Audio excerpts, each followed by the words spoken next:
So first up, we have Neelam Chand. Neelam is the CEO and founder of Shift SLC, a diversity and inclusion consulting firm located in Salt Lake City, Utah.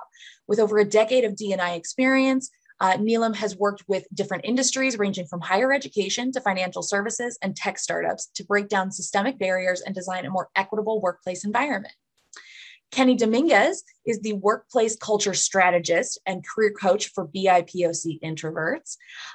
She has over 10 years of leadership experience in people operations and HR. She's a certified court mediator, a predictive index partner, and a talent optimization specialist, aligning people strategy with business strategy to maximize results.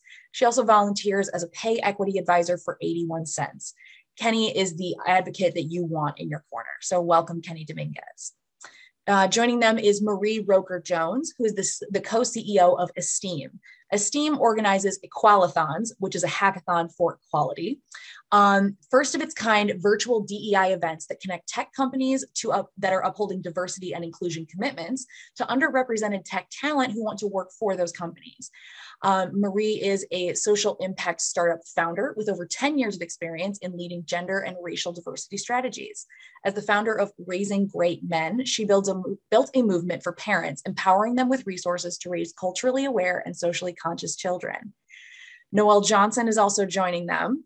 Noelle is the co-founder and learning and development partner for Johnson Squared Consulting, as well as a frequent contributor to our Power to Fly blogs and an amazing writer. Please check out her work. Nicole has over a decade of experience working in operations and transforming company culture into a more equitable and happier work environment. In addition to this role, she is the CEO of My Interview Buddy, which is a career services company you should all absolutely check out. In this position, she manages a team to help job seekers land their dream jobs and works with organizations on LinkedIn, recruiting efforts, and personal branding workshops for their staff. These are all the women that are going to be on this panel, moderated by our own Angel Clayton.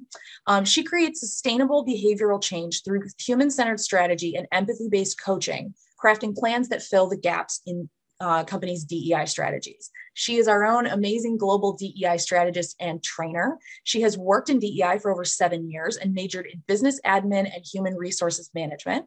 In addition, she has a ProSci change management and DEI certification from Cornell. Her experience ranges in various industries, including finance, education, government, and startup counseling, and we are so happy to have her be part of the Power to Fly team. With that, I am going to turn the floor over to you ladies. Take it away. Hello, everyone. Welcome to our panel today. We are so excited. I know a few of us are ready to deep dive in. And so I think, for our first question, we had these great bios read, and we all understand this panel is highly accomplished. But I'm curious to know, outside of your bio, what got you all into the DEI space? Let's have Keni start us off. Thank you. That's an interesting question. For me, I think it really began when I was working in the tech sector. I worked in tech for a number of years, and that's really how I first was introduced to DEI work. And what I found was that often, as a Black woman, I was one of either the only one on the team or one of few who were on the teams where we were creating products and managing projects. And it was just often just a very challenging and sometimes isolating experience in the workplace. And then just trying to navigate that landscape, I became invested in wanting to see more people come through the door who look like me. And I would get approached all the time by, other people of color who were really interested in breaking into the industry, but would fall into different challenges of trying to get into tech without having those connections or having the network. And so that's when I decided that I really wanted to bring as many people from my community with me in through those doors so that we can all access those same opportunities and scale our careers. And for me, that's really where I first felt very motivated to get involved in DEI. Amazing, amazing. Let's have Marie go next. Hi, sure. So for me, similar story to what Keni mentioned about being a woman of color in the workplace. But I think what reinforced it is becoming a mom and realizing that what do we want for the next generation? Are they going to have to endure and deal with the same things that we have? And also looking closely at intersectionality, I think there's, when we talk about DEI, there seems to be this a buzzword and everybody just clumps it together. But for me, it's how do we break that down and look at people for who they are at the intersections of whether it's race and gender, sexual identity. So really, it's been a learning process for me, and I love every minute of it. Amazing. Neelam, do you want to go ahead and go next? Yeah, my story is very similar to everyone's here. The interesting thing is, so I was born in California, but moved to Salt Lake City, Utah, in the most whitest town in Utah, Davis County. Angela knows about Davis County. And I, at the age of 10. And so I went from a place where I was going to school with people who looked like me to a place where no one looked like me, didn't have the same religion, didn't have the same race. All the different pieces of my identity was not really reflected in my teachers and in growing up. And so growing up in Utah has sort of got me to be a DEI practitioner, because when I was young, the experience of being left out, the experience of being othered just needed to stop. At a young age. So when I think about the work that I do, I think about kids. I think about us growing up. Marie, when you're talking about being a mom, that's exactly it. It's just, what is this going to look like, and how is it going to change for the future generation? Yeah. Thank you. Amazing. And then Noelle, we'd love to hear from you. So with DEI, I've always worked in company culture and operations for a long time, but it wasn't until I was working at a company where we were taking a look at company culture and questions about inclusion would get asked, and I was asking everyone in the company about it. And when I raised up some issues with racism, not only was I let go, but every person of color in the company was let go. And that really lit a fire under me to see what could be done in organizations overall to really make them much more inclusive, for companies to really take on understanding the importance of diversity and really focusing on that equity piece, because it gets missed all the time. So the more I started to, once getting over that heartache of everything that had just happened, really focusing on making organizations better has been my driver for this work. Oh, amazing. It's so interesting to hear, a lot of folks go into a career, but that intrinsic motivation is just, you see it across the board in DEI, and that's what really gets folks into this work. And the maximum impact is really what keeps them going. And I'm curious to hear from each of you, obviously, we know a lot of companies have gotten on board, and a lot of organizations are ready to do that DEI work. What are some goals or some future impacts that you would like to see in kind of this new age in DEI, where we're really starting to expand where we can influence industry? Marie. Yeah, for me, I would say it's looking at accessibility and really being mindful of it, because a lot of times employers, there's a big, like I mentioned, a focus on race and gender, which are very important. But I think it's also important to be mindful of accessibility, because you can have people coming into the workplace that have invisible illnesses, or even someone who is dealing with like physical disabilities. So employers have to be mindful of everything from how their website is set up to how they're being inclusive, whether it's remote or the hybrid mode, that they're really thinking about their employees and bringing on people who can add a layer of understanding of what those with accessibility needs have, that they need in order to really feel supported, especially as technology evolves and we're coming out with just new products and services.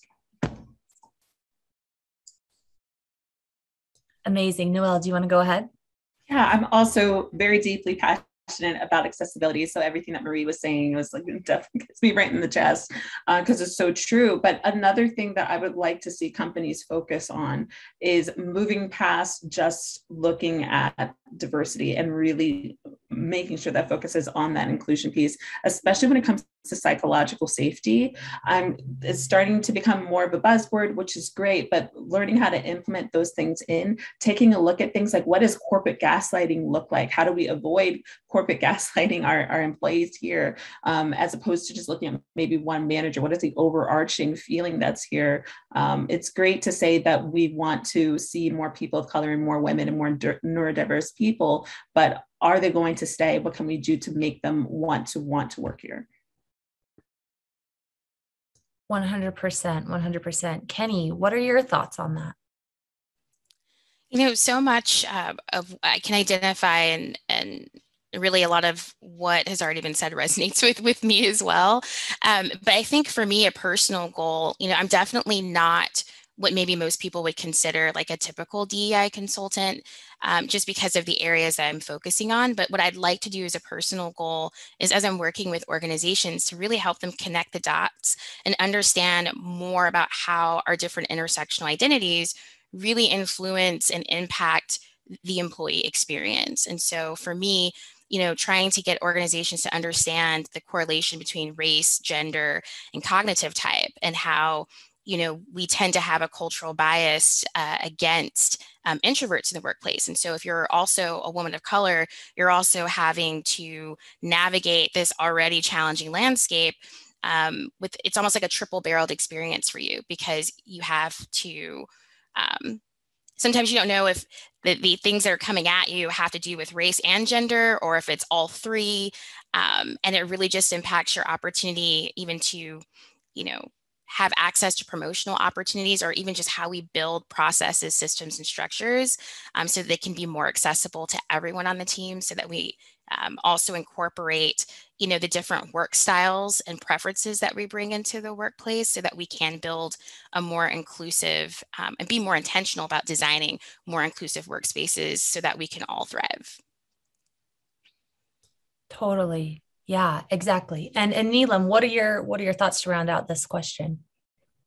Yeah, and kind of like Keni, mine's more of a personal goal too. It's kind of it's something that I would even like to throw out even to this group, is how do we as practitioners, as we coach and advise these organizations, how do we simultaneously still provide support and resources for BIPOC or folks that are suffering or having to deal with these barriers at the same time? Because a lot of the things that we do design are to convince folks in sort of these leadership and executive spaces who had then happened to be white, straight, cisgender, or white women, or with you know, able-bodied.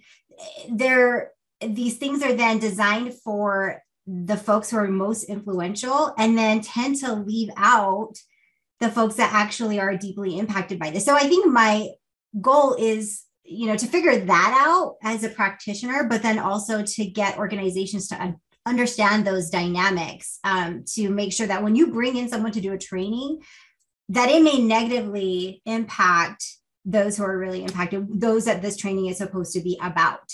And so I think figuring out that is going to be something that, one, I would love to know how you all have navigated, but then two, I would love that to be something on the forefront of these organizations as they think about DEI. Amazing. And that's a great question to pose to this group. Noelle, I saw you shaking your head. What are your thoughts on this? That's something that we spend a lot of time on with Johnson Squared. So we do something called Brave Spaces, where we'll talk to small groups of marginalized folks and see some of the challenges that they're having, and have them, you know, without having the leadership team in those meetings, and explain some of the challenges that they're having, and that we can elevate those issues to the senior leadership level and tell them how to implement some change that's there. We also want to make sure that when we're doing training, we have an element that's in there that is specifically for anyone who's in an underrepresented group. Like when we're talking about having difficult conversations, a lot of it is targeted to people who may be the transgressors, but we want to make sure that we spend some time saying, if you experience any of this, this is what you can do. And I tell our leaders, I'm going to tell everybody on the call that if you do something that's offensive, that I'm going to give them some steps on things that they can do. So prepare for that. So I think that having that as a part of the conversation is important. Yeah, Marie, I saw you nodding your head as well. Do you have something to add on that? Yeah, because I'm thinking, when Noelle was speaking, and also Keni, really thinking about those who sometimes their voices aren't heard because there's fear or whatever the reason. I focus on talking about being an outlier in tech, and I talk about how do we change the narrative from imposter to outlier? How do we get you thinking beyond I can't do this to I have special skills and these are the skills and I'm going to use these skills to really elevate my visibility and get my voice heard and be seen. So to really show that I'm a valuable asset to this team or this company. So I focus on how do you change that narrative? And I think it was Noelle who mentioned corporate gaslighting. And there is that gaslighting, especially for people of color, marginalized people, thinking that I'm not good enough, I'm not qualified, or something's wrong with how I'm saying it or doing it. So really getting them past that to thinking, you know what, it's not that. It's just that I have a different style and this is just the way I do things. And if I want to bring my whole self, people have to be ready and willing to accept it. Amazing. And then Keni, do you want to round this out with any additional thoughts? Yeah, the only thing that I think everyone summed it up so beautifully, the only thing that I would add to it as well is something that I've noticed just working with different organizations is that oftentimes there are just long overdue conversations and just difficult conversations that need to take place. And there are a lot of leaders or folks in leadership positions who are actually afraid to have these conversations with people, or even just regular like internal communication, just sharing updates and information about what's going on, organizationally, like wide.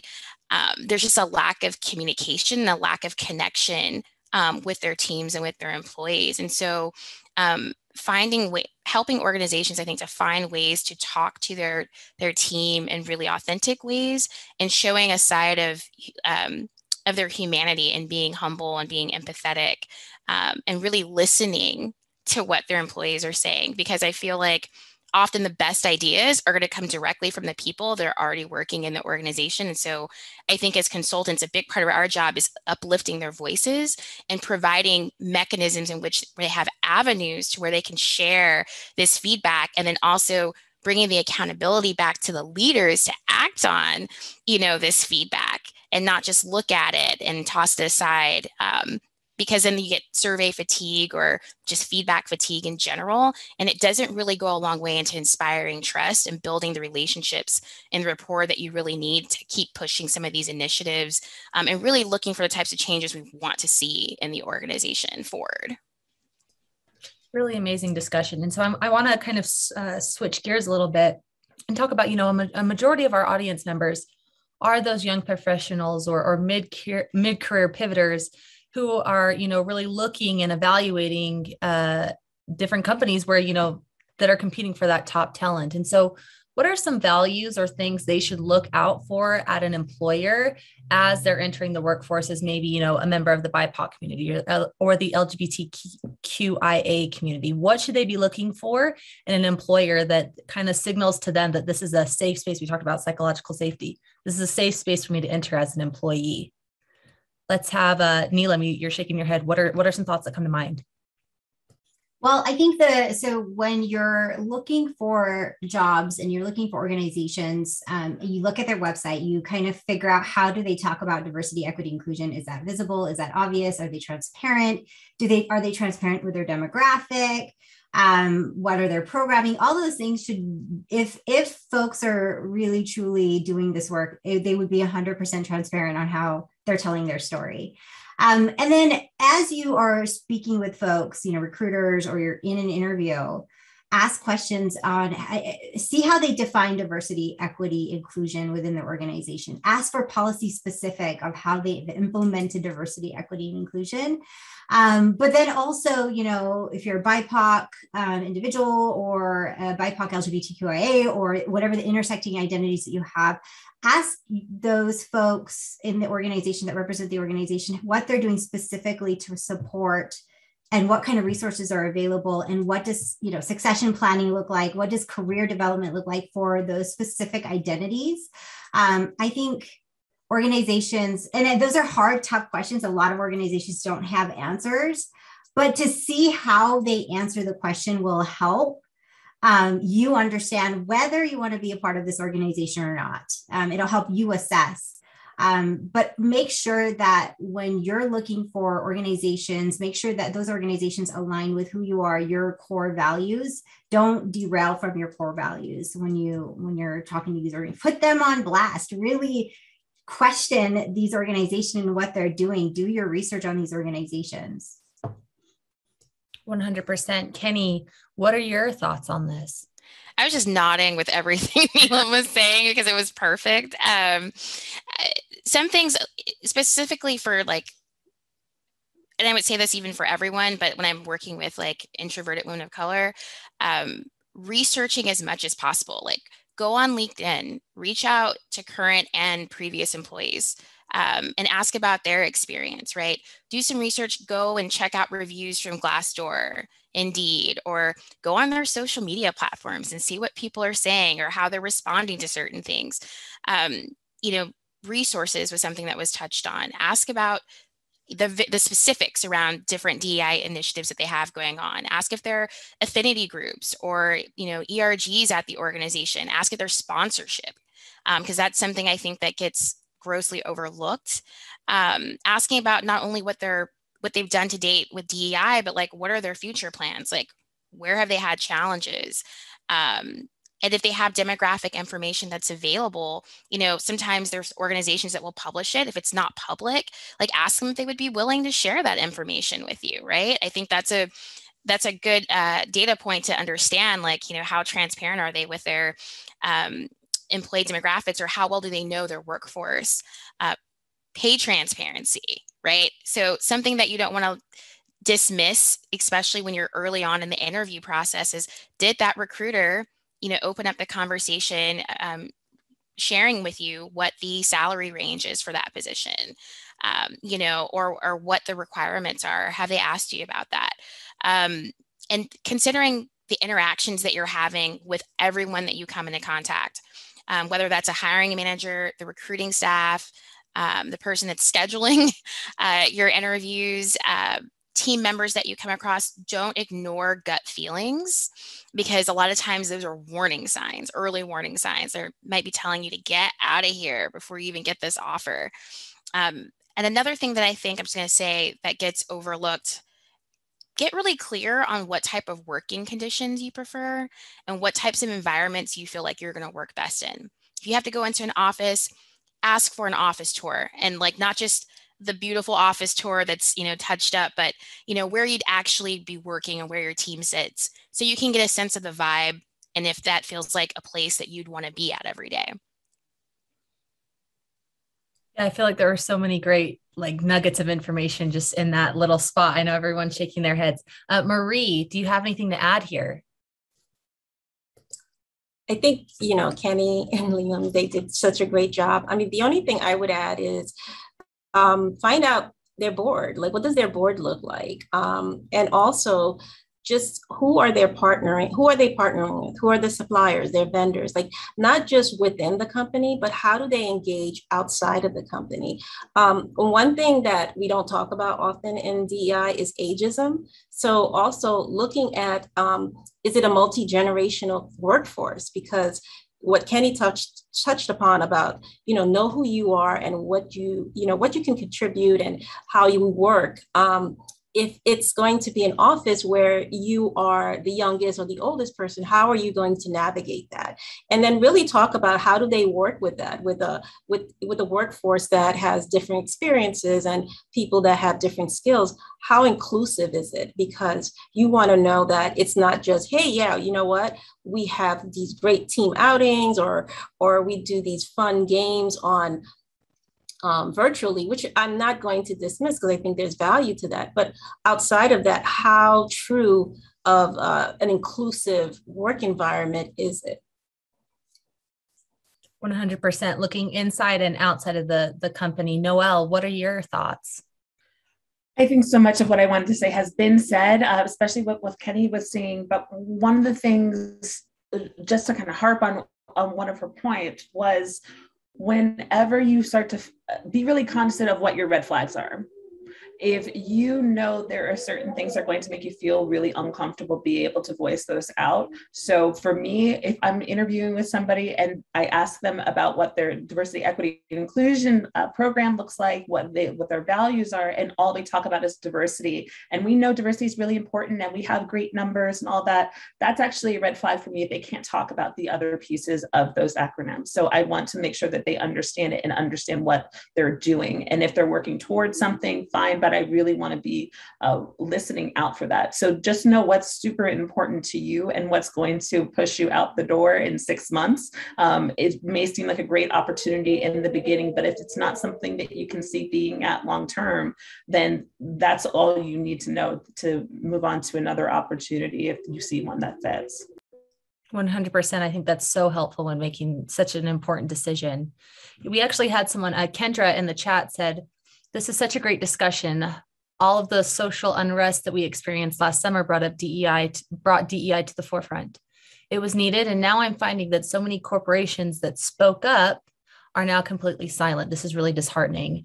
And so, we talk about, okay, now once you've evaluated a company, now you've gotten into it and you've seen that they were, leading the charge, and now they're really, taking a backseat or they're silent. How do employees really work within an environment where they're seeing this performative action happening, and how can they really navigate an organization that they know is not maybe authentically showing up in this space? Anyone have any thoughts on how to navigate that as an employee? Okay, there we go. Sorry, I think it's calling it out when you see it.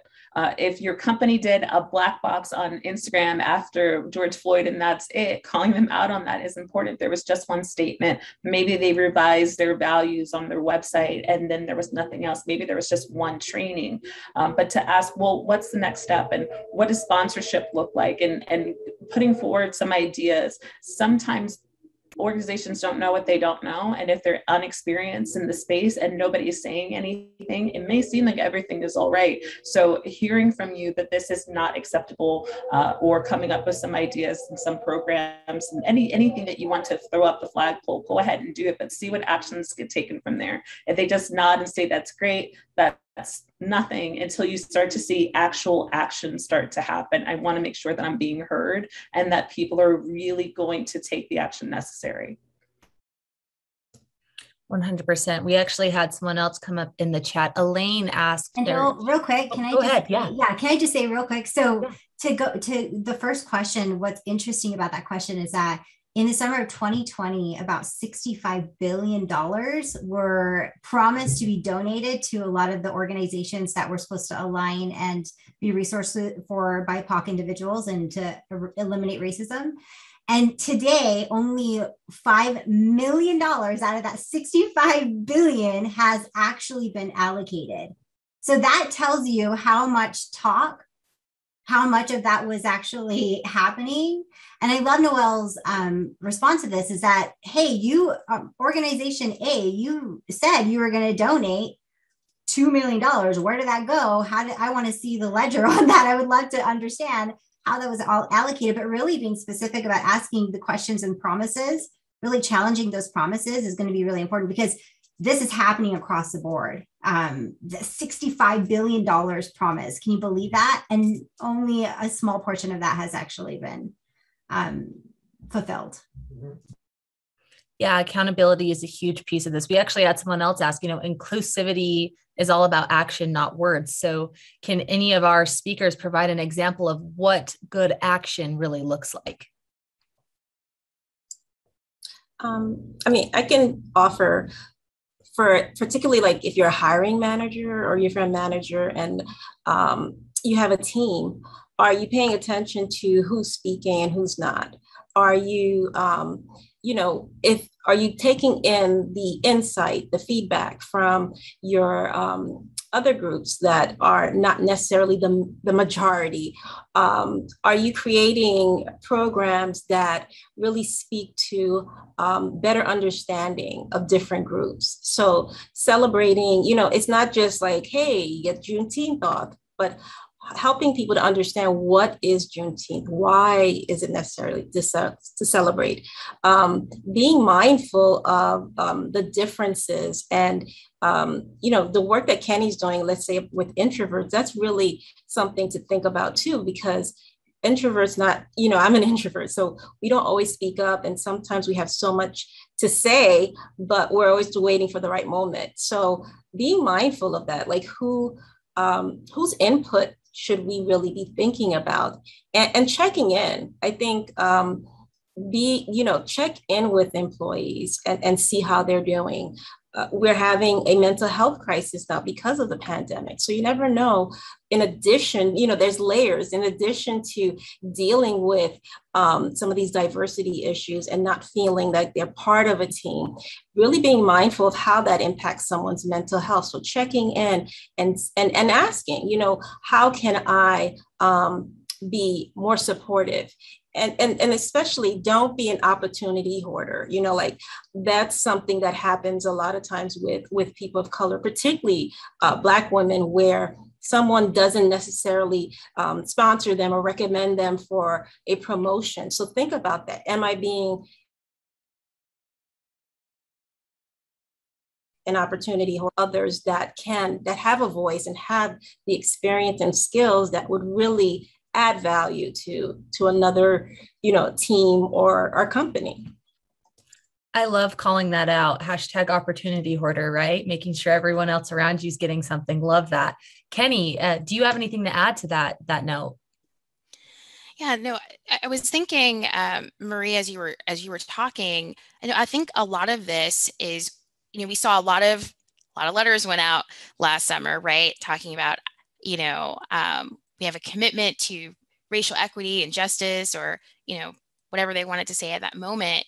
But the word commitment in itself, like when you're committed to something, you put a great deal of energy and resources behind something, right? And so what that looks like is pouring resources, time, and money into these initiatives that you're championing, and then supporting the people who are actually at the helm of the action, not just hiring a DEI consultant, not just going out and hiring a chief inclusion officer or doing a 2-hour unconscious bias training.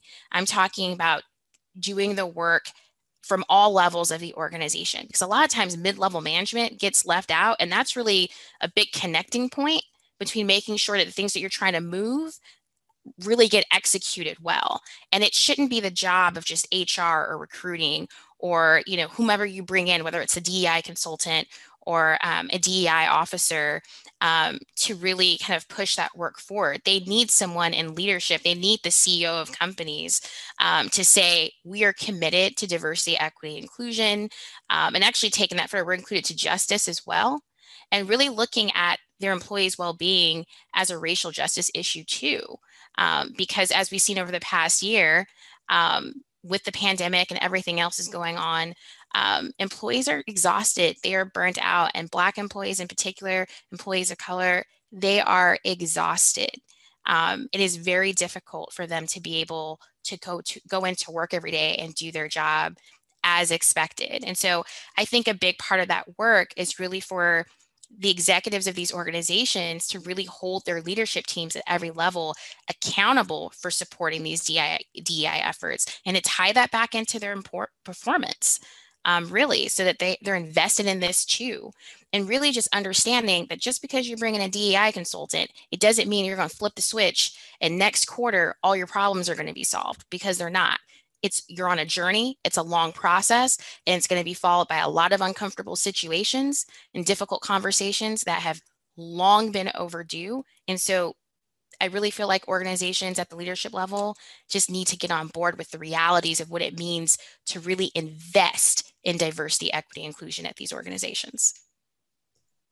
Exactly. And I think you all bring up a really great a note about, this performative allyship and performative action. A lot of employees are asked by their companies to share different initiatives or share or amplify what's going on positively in the company on your personal social media, your personal platforms. They're really seeing the influence that their employees have on social media. And so how can we as employees use social media to our advantage to express our voice and individuality and thoughts regarding DEI while still being an employee of an organization? I know a lot of you are really active on social. And so does anyone have any best tips on how they really navigate those two identities?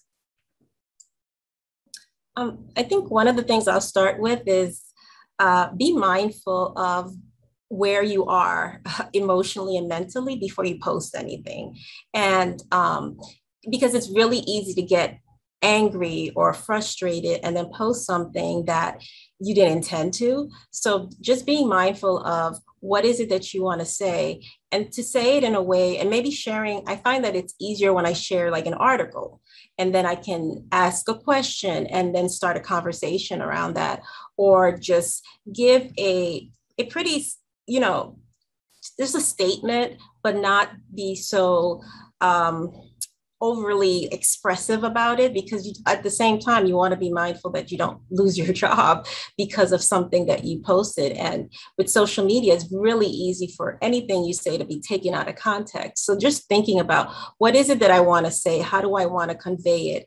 And, a lot of people just say these opinions are my own and not of the company I work for. So thinking about that too. But I find that sharing articles, asking questions, how is your workplace being more inclusive? Share some tips, things like that, where you bring in people to engage them and have a conversation, because it's in, sharing that we learn from each other, and then we're able to gain some valuable insight as well as give some to others. So thinking about what it is you want to say and how you're going to say it. But just if something makes you angry, think about it first, and before you say the wrong thing. Exactly. Neelam, what do you think about social media and the influence that you have there? I laugh because I used to work years ago. I used to work for this organization, and I was so upset. I was dealing with microaggressions. I was dealing with all the things, right? I was in the machine. And I remember using social media as my passive aggressive way of talking about some of these things. But then the social media, the person who was in charge of the social media for the company sat me down and was like, hey, we need to think about how some of the messages you're putting out aligns with our organization, and which only pissed me off even more. I ended up quitting. They probably would have fired me. But I think the idea, I love the idea of, yes, social media is a platform for us to really authentically engage in some of these conversations. But if you're really wanting to authentically engage in the conversation, then yes, you ask questions rather than call people out, and rather than use it as a venting tool, which that's what I did. And I don't think it ended up very well for me. It was satisfying for the moment, but then also I'm sure people were talking behind my back. So just to avoid that awkward conversation and having to quit or get fired, I love Marie's suggestion in asking questions, posting something about microaggressions and asking a question to engage in conversation is probably the best way to do it.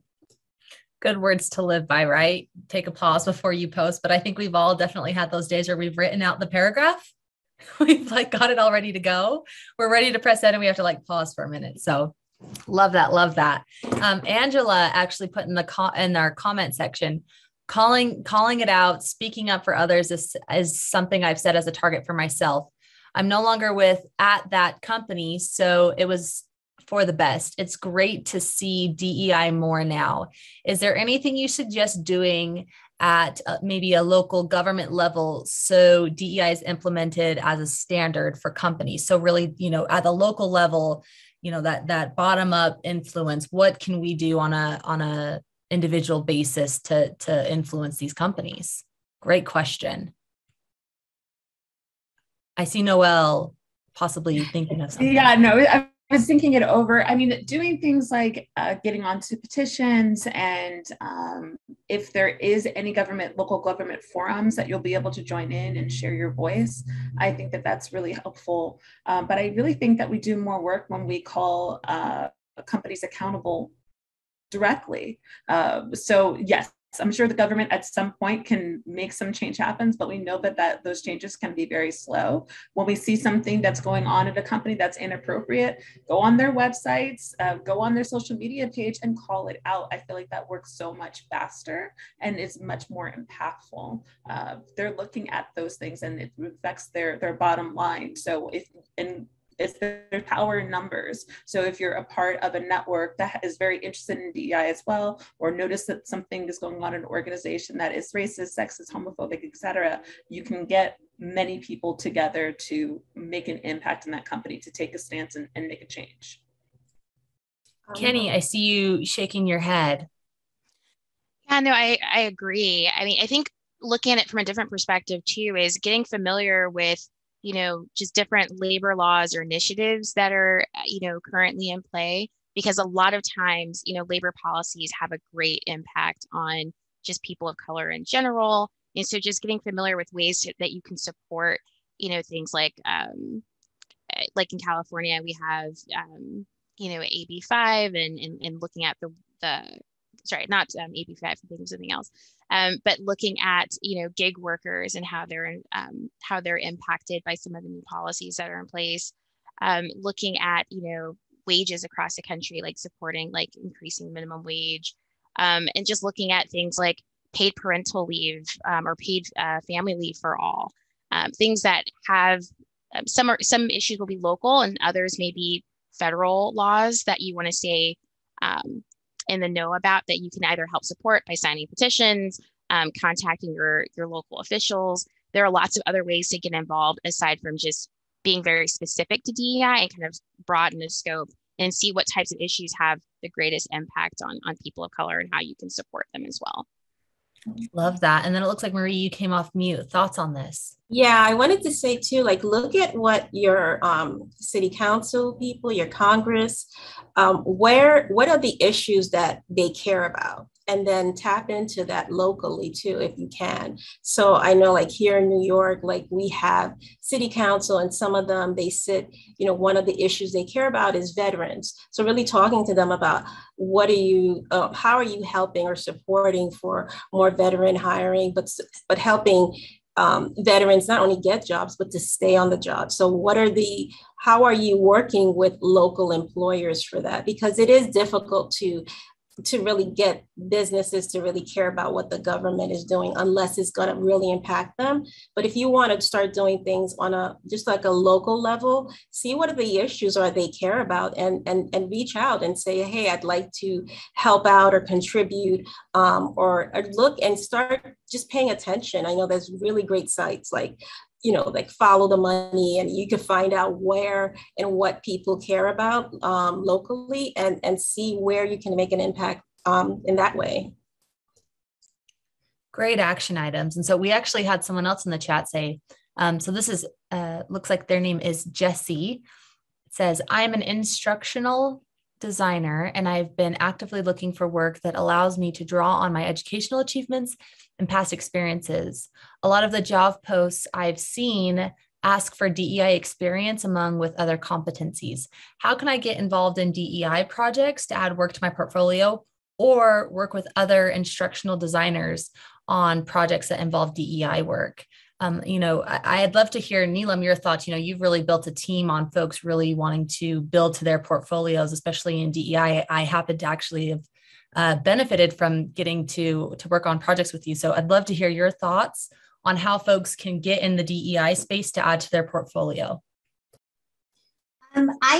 I'm a consultant in this space, and I wonder, and I've ran into a lot of other consultants that have some of the same needs, but they're always looking for folks that are either new to the DEI space or have been in the space for a while to be part of their team. So I feel like really understanding who your DEI consultants are locally or nationally and reaching out to them and say, hey, I am skilled at instructional designing. Do you have a need for that? I think that is a great place to start. I know that a lot of consultants are either doing this on their own or they're contracting out to other consultants. And so this is a good opportunity to sort of do some of the projects that some of the consultants already have with the clients that they already have. So I think that's a good place to start to get that experience. Amazing. And then Noelle, you also came off mute. Thoughts? Yeah, so you can do things like get involved with ERG groups, and if there are different positions that are available in those groups, really trying to take the lead there, trying to sponsor some things if you're at a high level and you're able to make some influence on what's going on in those groups. But as a DEI consultant, one of the things I get kind of weary of is when people say that they're getting into this space just to add it onto their portfolio. And I'm not saying that's the situation here with the person that commented, but you really need to check in within yourself if that's something that you want to do. It is labor intensive. It's also a lot of emotional work, and you really have to have the heart for DEI work as opposed to having it like be, another feather on the cap if that's what's needed for this next position in your role. There are companies that are not going to require DEI as a part of the position. So we don't want to get it just to get it. So I think that spending some time doing some self-inventory to make sure that it's something that you really want, and that it's something that you think that you can really speak to, is going to make it much more impactful when you are working towards getting some of those projects under your belt. Great point. And then we have Marie. Yeah, I was going to say volunteer, like find local organizations that you can support and help them with some of the issues that they are, trying to address. Find out what communities they serve and how you can better help them. So volunteering, but I love what Noelle said about really being, thinking about it and knowing that this is what I want to do. But don't look at DEI as just this broad general term. Like if you really want to get into it, what group do you really care about? And then start to work from that angle and stay there. If you get passionate and you care about working, let's say with LGBTQ groups, you want to make sure that you're doing the work that centers around that, and volunteering with a nonprofit that maybe helps people get jobs or maybe helps with the resume review. So really thinking about how is it that you want to make this impact, and with which group. So don't just look at it as, I want to help everyone, because you can't. You have to really think about how you're going to make the impact, and any small impact can make a difference. So don't look at it as something that has to be so big and that, you have to have on your resume the work that you've done. You can volunteer and make a difference. 100%. And so, as we kind of round out these last 10 minutes, I know there's something that we kind of stepped into a little bit, and I just want to take a deep dive really quick. So we talked a little bit about psychological safety, along with that code switching and folks experiencing that at work. Microaggressions is something else. So what are these ideologies or experiences that folks have in an organization, and why should employers and employees care about these specific experiences that their employees or fellow employees have been dealing with? Why is it important? Oh, okay, there we go. Noelle, yeah, what do you think? So with psychological safety, it's really important because it allows people to challenge ideas. It allows them to make mistakes, and instead of continuing to dig deeper and not being able to admit to them, they can admit to them so we can work on things more collaboratively. It helps release some of the blame and really keeps people wanting to work at the company a lot longer. So if a company does not feel psychologically safe we're not going to stay. This is what creates a toxic work environment overall. So we want to make sure that if you're in a leadership position or you're moving into one, that you are always looking at that, if not for the whole organization, but at least for your team. And I can talk all day about code switching, but I'm going to let somebody else take the reins on that one. I saw Marie smiling and nodding. Marie, do you want to go ahead and take code switching? Sure. I mean, code switching, it's really, it impacts people because you're not bringing your whole self to work. You're bringing the part of yourself that you think your company wants to see and can value and respect. And so having to do that is mentally taxing. If anybody has had to do this, you all know that at the end of the day, you're so tired and you're wondering why. And it's because you're not bringing your true self. You're bringing the part of yourself that you think people will accept, because unfortunately, a lot of work environments are conducive to people feeling like, okay, I have to speak this way and present myself this way. And all of that is just too much. And so it does, the psychological safety and code switching go hand in hand because they both impact mental health. And so if you want to hire people and you want to see them bring their best and do their best and share and live their truth, then you have to really create an environment for them to do that and not just feel like, if I say this, then it's not acceptable. Or if I talk this way, then I'm going to have to deal with a microaggression because of that. So it's just a lot to deal with.